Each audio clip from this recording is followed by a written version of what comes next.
Selamat siang, teman-teman. Masih semangat ya dalam mengikuti pembelajaran daring kita di masa pandemi ini? Ibu doakan semoga kalian senantiasa dalam keadaan sehat, bahagia bersama keluarga, ceria selalu, dan sejahtera. Baik, teman-teman, mari kita berdoa terlebih dahulu agar apa yang kita pelajari dapat bermanfaat bagi diri kita sendiri, orang lain di sekitar kita, dan juga bagi nusa dan bangsa. Kita berdoa menurut ajaran dan kepercayaan kita masing-masing. Berdoa dimulai.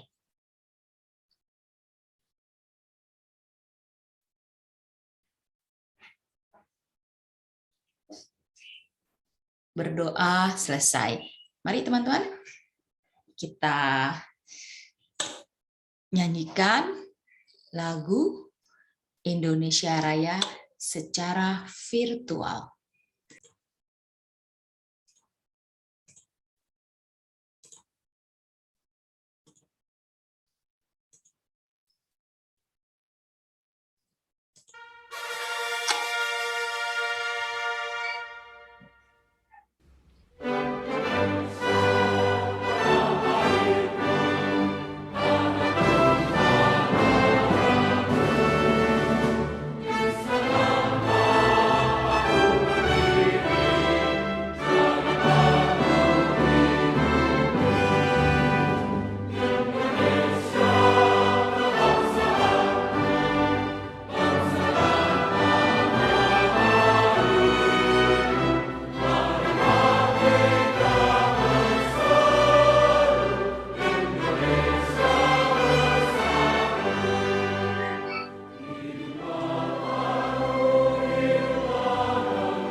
Baik, teman-teman, mari kita buka ya, buku halaman 31. Tapi sebelum kita mulai kepada halaman ini, Ibu mau tanya dulu. Kemarin kan kita sudah belajar ya bagaimana menjelaskan ciri teks eksplanasi ilmiah ya. Apakah kalian masih ingat teks eksplanasi ilmiah tersusun atas beberapa bagian? Ada berapa bagian? Iya, benar. Ada 3 bagian ya, teman-teman. Apa saja bagiannya, Mas? Iya. Bagian pertama, pernyataan umum. Lalu yang kedua, deretan penjelas. Ketiga, kesimpulan. Baik. Pernyataan umum itu biasanya terdapat di awal teks dan berfungsi sebagai paragraf pembuka. Nah, pernyataan umum ini berisi informasi singkat mengenai topik permasalahan yang akan dibahas dalam teks secara keseluruhan. Lalu pada bagian deretan penjelas itu merupakan bagian isi dari teks eksplanasi. Bagian ini berisi uraian atau penjelasan lebih rinci mengenai proses dari peristiwa atau kejadian yang dijelaskan pada bagian pernyataan umum. Kesimpulan teks eksplanasi merupakan bagian penutup teks. Bagian kesimpulan biasanya berisi pendapat singkat. Pendapat singkat siapa? Yang jelas penulis mengenai topik dan informasi yang dijelaskan pada bagian pernyataan umum serta deretan penjelas. Jadi ketika kamu akan mencari sebuah teks eksplanasi ya dari surat kabar, majalah ataupun situs internet resmi, pernyataan umum ingat di awal teks yang berfungsi sebagai paragraf pembuka. Deretan penjelas, bagian isi dari teks eksplanasi. Simpulan, bagian penutup teks. Jadi harus ada 3 bagian ini. Jika hanya 1 paragraf saja, apakah ada 3 bagian ini atau tidak di dalam paragraf itu? Paham ya teman-teman ya? Bisa ya, cari ya. Oke, yuk sekarang kita masuk pada halaman 31. Keterampilan kinerja praktik membaca. Ya. Di sini kita akan belajar menentukan bagian teks eksplanasi. Kemarin sudah ya, sudah dibahas dan sudah belajar. Sekarang kita pelajari kembali, kita perdalam kembali bagaimana sih caranya menentukan bagian teks eksplanasi. Seharusnya ini kita kerjakan secara berkelompok ya teman-teman, tapi karena pandemi kita kerjakan secara individual. Ya, mari kita baca bersama-sama teks eksplanasi berikut.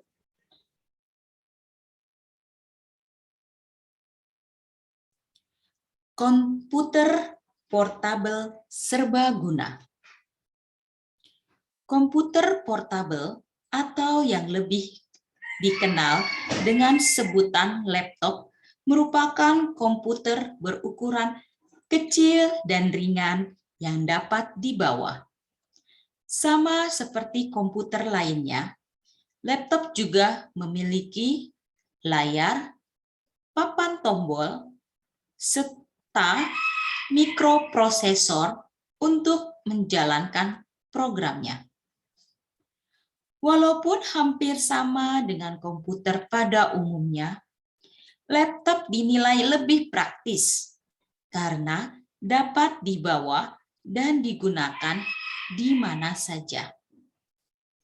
Kepraktisan laptop tersebut dapat dinikmati saat ini berkat penemuan Adam Osborne.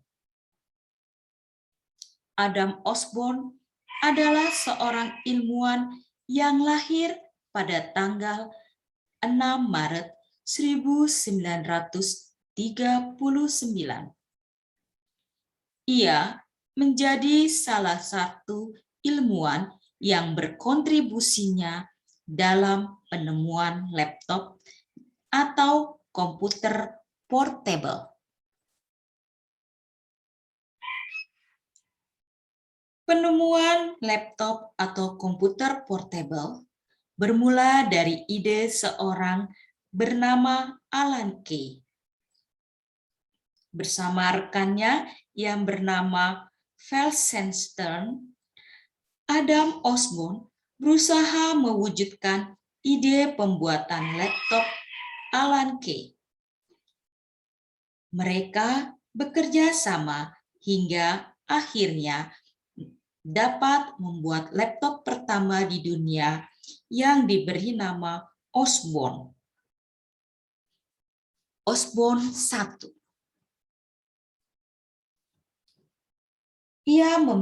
Osborne 1 memiliki berat 10 kg dengan layar sebesar 5 inci. Laptop ini juga dilengkapi dengan baterai kecil, 2 floppy drive, papan tombol atau keyboard, serta memori kecil. Laptop pertama buatan Adam Osborne ini juga dilengkapi dengan program pengolah kata, WordStar, dan pengolah data SuperCLUB. Saat pertama diciptakan, ukuran laptop pertama di dunia ini sangat berat dan cukup besar. Selain itu, laptop tersebut juga dijual dengan harga yang cukup mahal pada masanya. Baik, sebelum kita lanjut ke paragraf berikutnya, yuk kita simak dulu kita lihat lagi paragraf pertama. Apakah ada kata-kata yang atau kosakata yang tidak kalian pahami di paragraf pertama ini? Tidak ada ya? Oke. Topik yang dibahas pada teks ini tentang apa? Betul, komputer portable serbaguna. Lalu di paragraf pertama, kira-kira apa yang dibahas ini? Iya, penemuan laptop oleh Adam Osborne, ya. Lalu di paragraf kedua, betul, bagaimana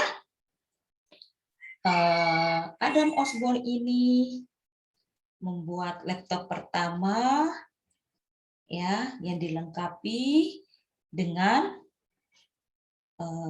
baterai kecil, 2 floppy drive, papan keyboard, papan tombol, dan memori kecil. Ini ukuran laptop pertama di dunia itu sangat berat dan cukup besar, dengan harga yang cukup mahal pada masanya, ya. Baik, bagaimana? Sudah jelas ya? Mari kita baca pada paragraf selanjutnya.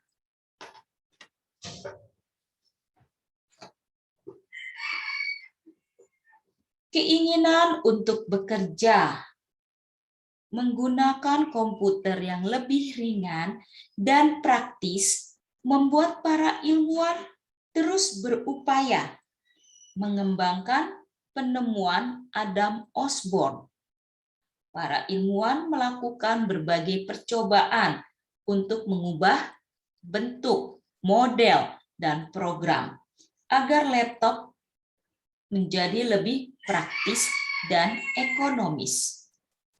Mereka berusaha untuk membuat ukuran laptop menjadi lebih ringan dan kecil, sehingga dapat digunakan kapanpun dan dimanapun. Berbagai percobaan untuk mengembangkan laptop buatan Adam Osborne itulah yang akhirnya menghasilkan laptop yang saat ini kita gunakan. Saat ini kita dapat dengan mudah menjumpai laptop berukuran tipis dan ringan untuk dibawa kemanapun. Semua kepraktisan tersebut berawal dari pengembangan teknologi sederhana yang telah diciptakan sebelumnya. Oke, bagaimana teman-teman? Ada kosakata yang kurang kalian pahami? Mudah ya? Mudah dipahami ya? Ekonomis ini artinya murah ya, tidak mahal ya. Jadi terjangkau dengan kemampuan kita. Tidak seperti zaman dulu tuh mahal sekali. Jadi orang banyak yang tidak bisa membelinya. Tapi pada saat ini laptop itu banyak jenisnya, banyak mereknya, dan kita bisa dapatkan dari harga yang mahal ataupun murah, tergantung kebutuhan kita masing-masing. Ya, paham ya teman-teman ya? Baik, lalu tuliskan bagian-bagian dari teks eksplanasi di atas. Oh ya, sebelum kita tuliskan bagian-bagian ini, paragraf ketiga ini apa yang dibahas?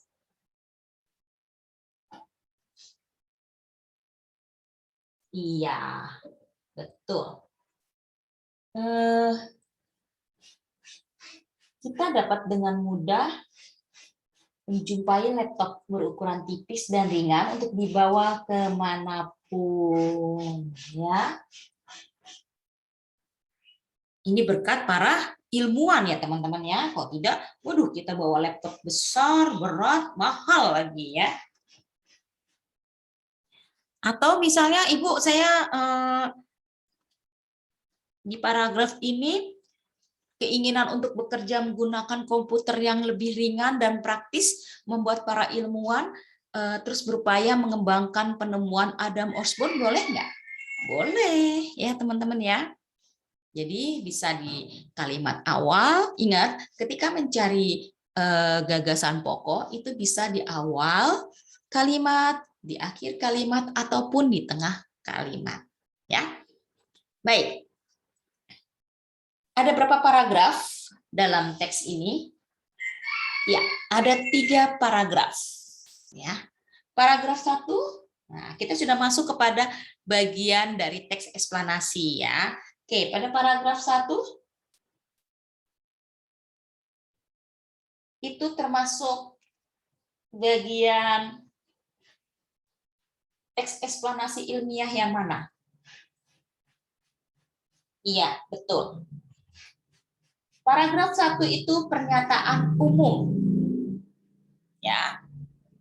Nah, harus disebut alasannya ya, teman-teman.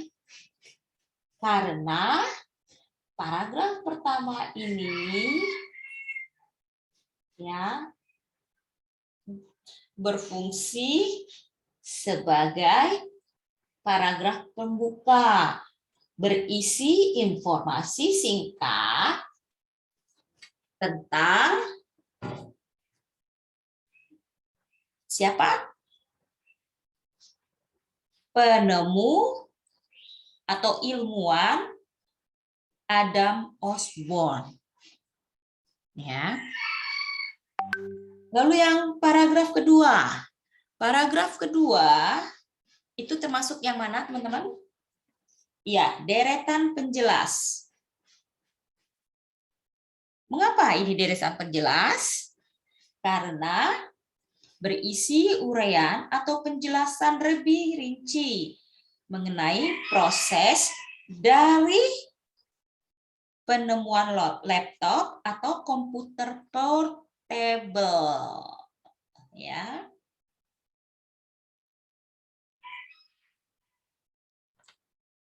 Paragraf ketiga sekarang. Termasuk apa ini?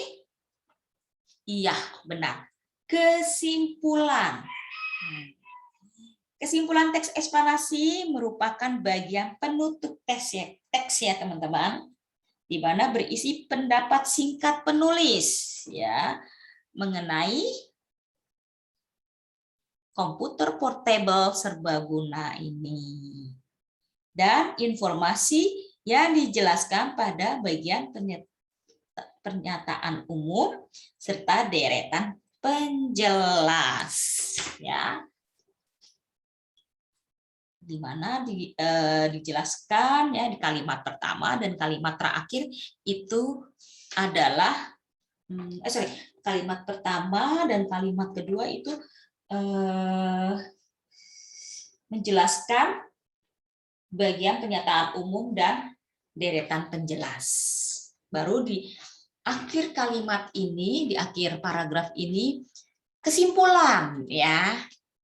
Nah, saat ini kita dapat dengan mudah menjumpai laptop berukuran tipis dan ringan untuk dibawa kemanapun. Nah, ini kesimpulannya. Saat ini pun kalian belajar pun sudah menggunakan laptop yang tipis dan ringan, ya teman-teman ya. Dan canggih, apalagi kalau kalian punya MacBook ya, MacBook Air atau MacBook yang lebih canggih lagi ya. Hati-hati karena ini sangat apa ya? Kalau yang Apple itu kan dia sangat mahal, jadi kalian pergunakannya harus dengan hati-hati ya. Bagaimana? Mudah ya? Bisa kan? Buat seperti itu. Silakan kalian tulis ya di buku tulis bahasa Indonesia, kalian foto dan kirim ke Google Classroom. Jadi paragraf pertama itu termasuk apa dan beri alasannya. Begitu juga paragraf kedua dan ketiga. Ya, sikap yang dikembangkan pada pembelajaran kita hari ini adalah teliti dalam menentukan bagian teks eksplanasi. Bagaimana teman-teman? Mudah ya? Baik, sebelum Ibu akhiri seperti biasa, Ibu akan memberikan sedikit pengetahuan. Ya,